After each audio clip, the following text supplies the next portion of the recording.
My name is Mark Cohn. I'm a private attorney. I practice labor and employment law in Chicago, Illinois, primarily representing federal law enforcement officers in all of their labor and employment needs. I was a federal agent for 30 years. Upon retirement from that career, started my second career dealing with employment and labor matters for federal law enforcement officers. The qualities that make an effective manager are primarily the abilities to listen and to be empathetic to the needs of the employee.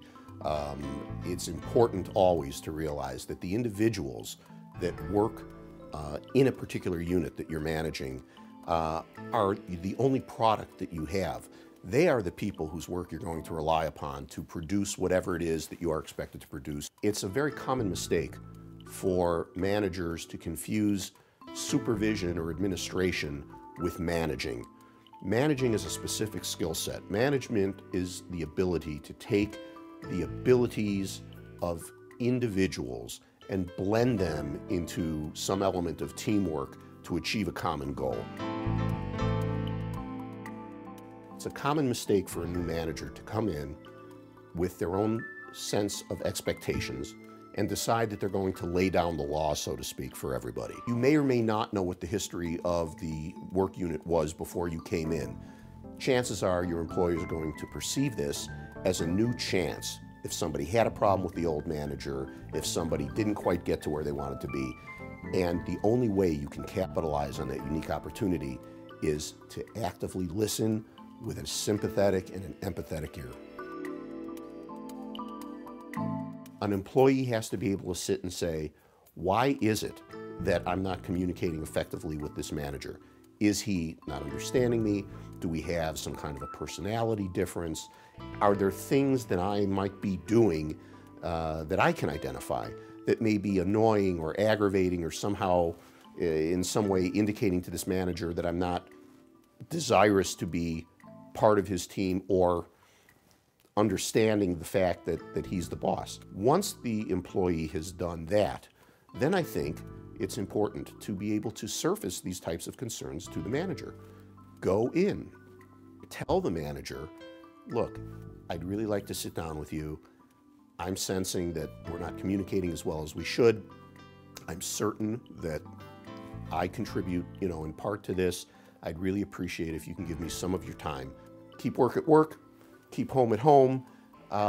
Treat people with the same respect that you wish to be treated to. If you do run into a conflict with a fellow employee, air it to your immediate supervisor as soon as possible. Let him intercede, mediate, arbitrate, bring it to some type of a good conclusion before it gets out of hand. People have to be introspective. You have to take an honest inventory on a regular basis of what your skills are, both in terms of your strengths and your deficits. You need to very aggressively address the need to continue to improve your skills, to further educate yourself, to do whatever it is to bring yourself up to the highest level of performance that you can. And then you have to be, again, in a non-confrontational, non-aggressive way, you have to be assertive enough to be able to air those types of concerns to a manager. Oftentimes, a manager wants to see if the employee has a certain amount of self-starting or initiative to be able to come and say, I'm ready for more. And that may be part of actually what that manager is looking for. After all, if you don't have the initiative to self-start and go to the manager to tell him that you're more, why would he expect that you have the initiative to just pick up a project on your own and go with it?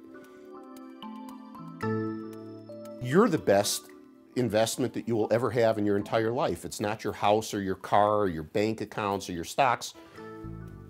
For one to invest in themselves is the greatest asset in the world. And I cannot say it enough, every employee is the one who is primarily responsible for his career. Whether that individual is a line employee or a manager, you're responsible for your career. People have a need to ensure that the skills they're bringing to the table, which in essence they're offering to sell to their company, are the skills that are sought, that they're of the highest level, and that they can be competitive both with their own coworkers who are looking to get ahead as well as the marketplace, which is demanding the product. And after all, if you can't contribute the very best that there is to the company, then the company doesn't have a great deal of interest in contributing to you either.